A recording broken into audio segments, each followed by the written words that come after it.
Hello and welcome to this MIPIM Connect session. This time we're getting expert insights into the office industry. Now, like all other segments of real estate, the office industry has been massively disrupted by COVID-19, and in particular what it means in terms of changes in the way that we work. This fits, of course, with the theme of this year's MIPIM, which is embracing the change. And if we want to embrace the change, we need to figure out what the change is and how do we cope with it. Multiple changes across many real estate segments. Now, to talk us through what all of this means for the office segment, we have with us Andy Pyle, head of UK real estate at KPMG. Andy's been in charge of KPMG's UK real estate business for the past 5 years and a partner for 12 years. He's been involved in a large number of big transactions, both UK and cross-border, and I think we're very lucky to catch him at an exceptionally busy time in his working calendar. I'm going to ask Andy a bit about the implications of the COVID-19 crisis on the use of property and see if I can get him to make a few predictions on the office industry and commercial real estate going forward. First of all, Andy, maybe let's start with a broad brush. In your view, what are the bigger macro or societal changes that are impacting most heavily on the real estate market? Hi, Courtney. So I would start, I think, by talking about a couple of big changes. I think one of the biggest drivers is obviously demographics and the trend towards mass urbanization that we've seen over the past 10 years, with many, many large cities actually being created. That's driven a significant increase in white collar jobs. Those white collar jobs have been located in offices in cities, and therefore I think the office market has had a tremendous tailwind over probably the past decade, if you look at it on a global level.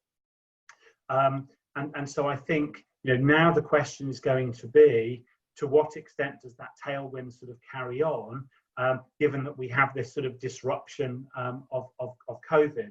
I think the other big trend that we've started to see is the beginning of machine learning and artificial intelligence. And the impact that will have on the jobs market, because ultimately the office market is entirely driven by the jobs and the activities that companies are doing in those offices, whether they are large or small. And we had a lot of commentary almost calling it for the death of the office, and obviously COVID is going to change the way we work. And fits with other changes, as you mentioned, such as automation and employment levels.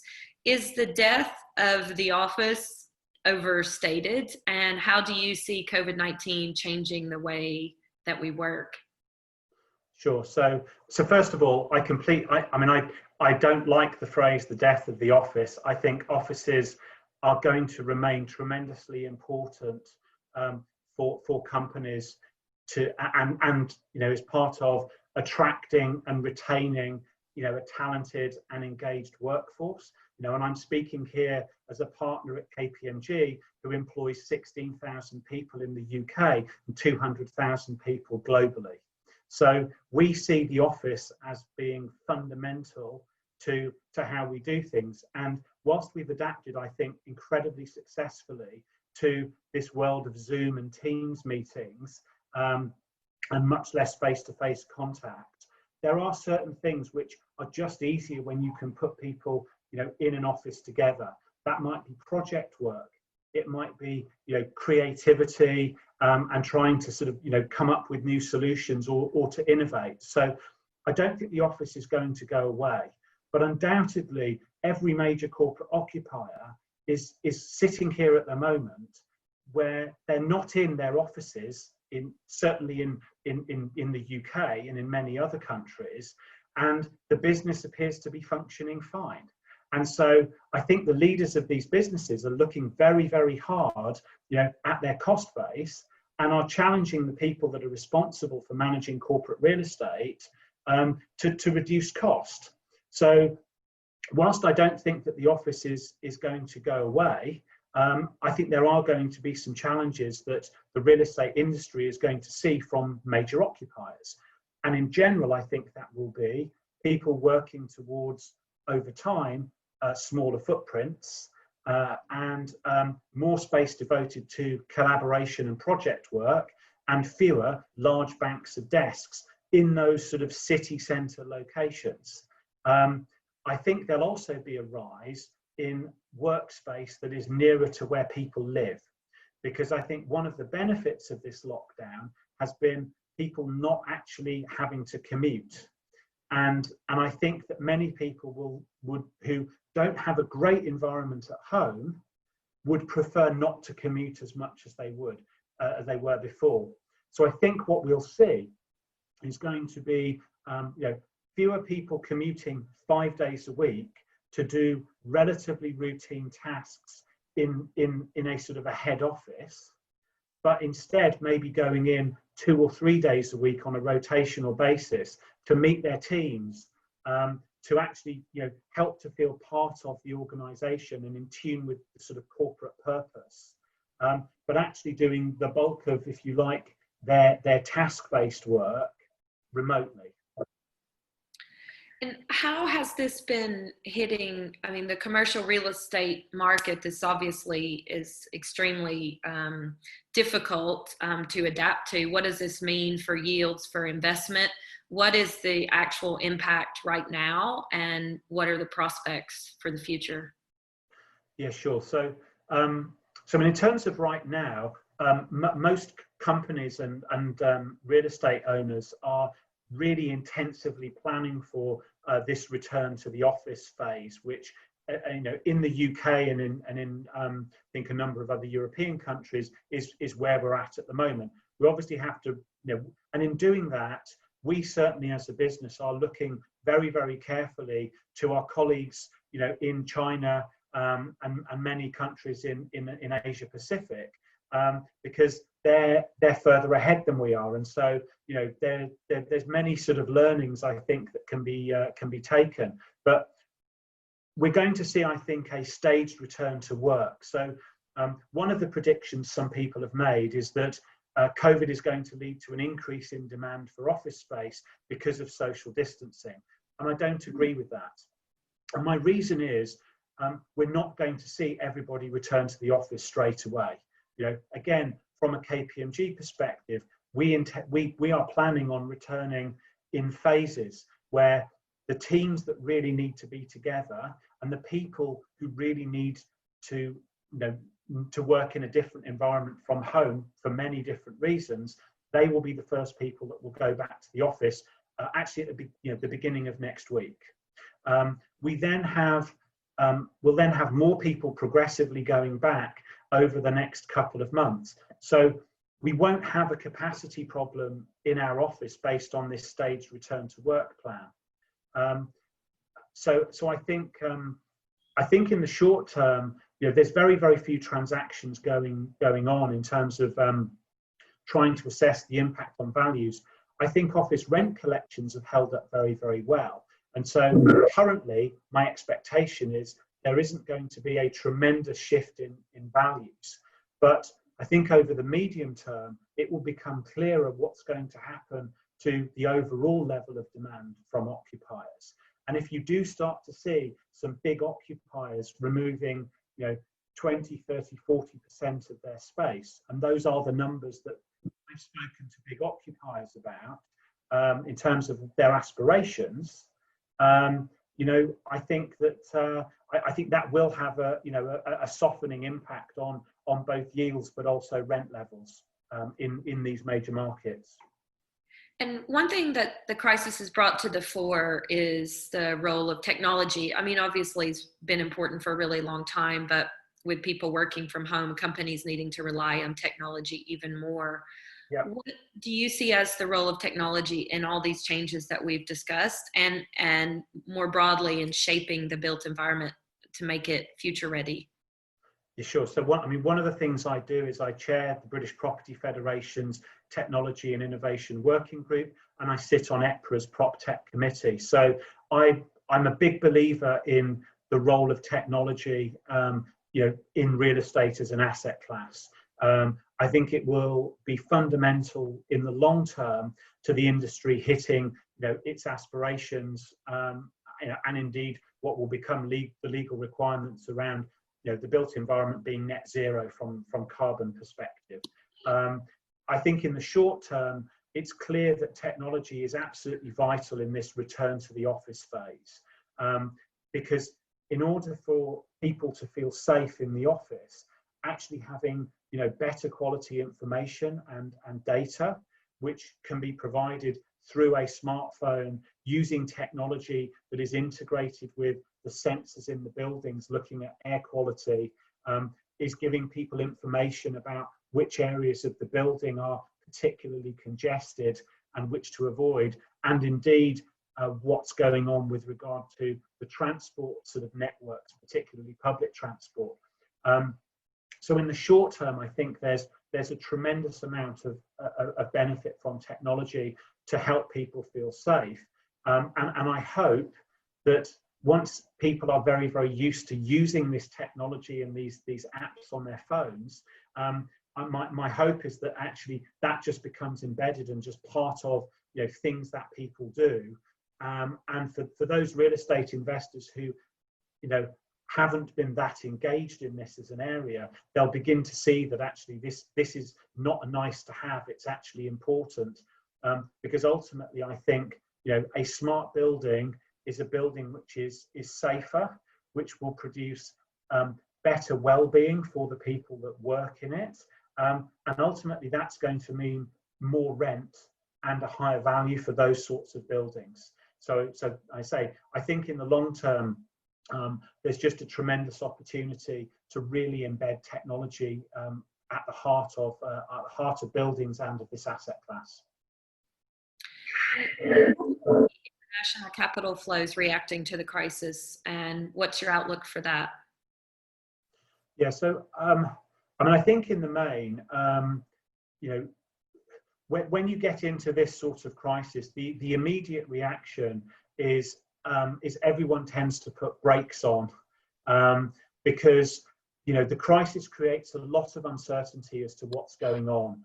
That uncertainty makes it very, very difficult for investors to feel comfortable underwriting the cash flows that they expect to see flowing from an investment that they might make. So whether that's pausing some of the transactions that they were looking at, or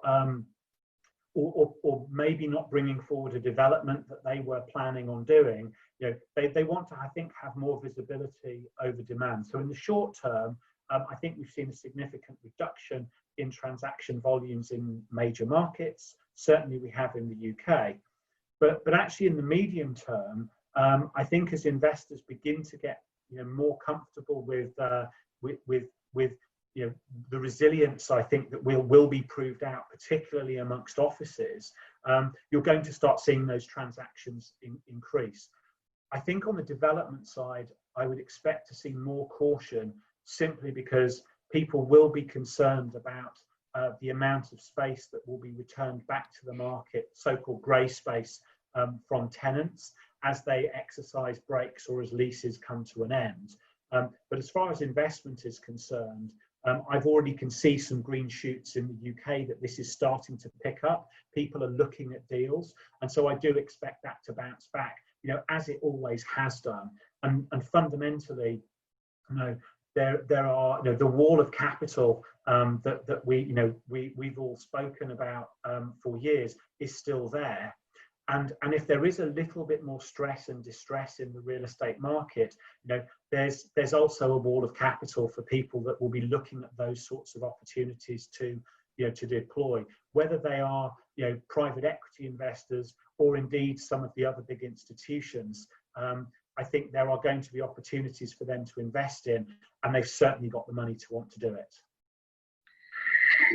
Prospects for the office market compared with other segments? I know, for example, you're involved in retail, shopping centers, other segments. How would you compare and contrast these different aspects of the real estate market?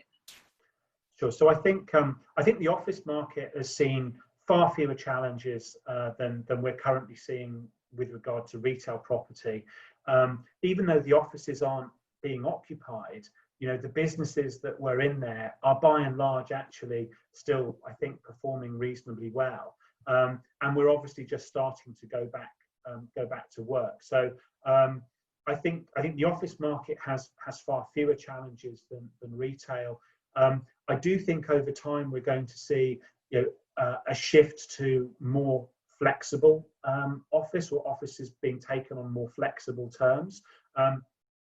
That may not be a co-working type of solution, because that feels quite a challenge with regard to COVID in particular, and distancing. But I think these big corporates that maybe want to reduce the amount of sort of the big amounts of space that they've got will need more space for project or people working from near to home. I think they're likely to want to take that space on flexible terms. So I think the flex part of the market will become even more important than it is. I do think in the medium term, though, that if we do see this space coming back onto the market, that will have a softening impact on rents and yields. But the office market, again, particularly in the UK, is very cyclical. So real estate owners are well used to dealing with the sort of cyclicality that we're likely to see. But there will be opportunities to redevelop and repurpose some of the older sort of buildings, and there'll be other things and other uses potentially for some of those. I think the one sector that I would see is performing very, very strongly is going to be the sort of the warehousing and logistics space, because I think the move to online that we've all seen through COVID, I think a lot of that is actually going to stick. So I think that market will continue to probably be the best performing of the sort of the traditional asset classes. But I think offices will certainly, I think, see far fewer challenges than retail is going to over the next year or two, for sure. And in the crisis, there's always some opportunity. What investment opportunities do you see that might arise as we recover from the crisis? So, I think there's going to be a lot of opportunity here. I think there's a number of different areas that I could see. So, I mentioned warehousing, last mile logistics and industrial space. I think that's something which will remain, very, very positive. There's a real sort of tailwind there behind that. There are going to be some stressed and distressed situations where, an existing investor doesn't have the capital to put into a building, or part of their portfolio, and there's too much debt there. There's a need to recapitalize it. That's going to provide opportunities for new investors to come in, potentially some really attractive deals. So I actually think that the back end of 2020 and 2021 could see some really, really good opportunities for people, as a result of there being some difficulties in the market. I think outside of offices, there are going to be opportunities to repurpose some of the surplus retail property that we have. And again, in the UK, we have a significant shortfall, in housing and accommodation. So that is part of the market that, again, has been very resilient through COVID in terms of its financial performance, and I think will continue to perform well, because the fundamentals around the population growth that we have and needing more housing is not going to go away anytime soon. Thank you, Andy. We'll leave on that positive note. It's obviously a challenging time, and that goes for the real estate industry as all others. But you've given us some green shoots, some reasons for optimism, some bright spots there, which I think is something that we do need to focus on as we move into recovery. So thank you for that, and thank you all for tuning in to this MIPIM Connect session. Please continue to follow us as we unpack the changes for the real estate industry in the post-COVID world. Thank you.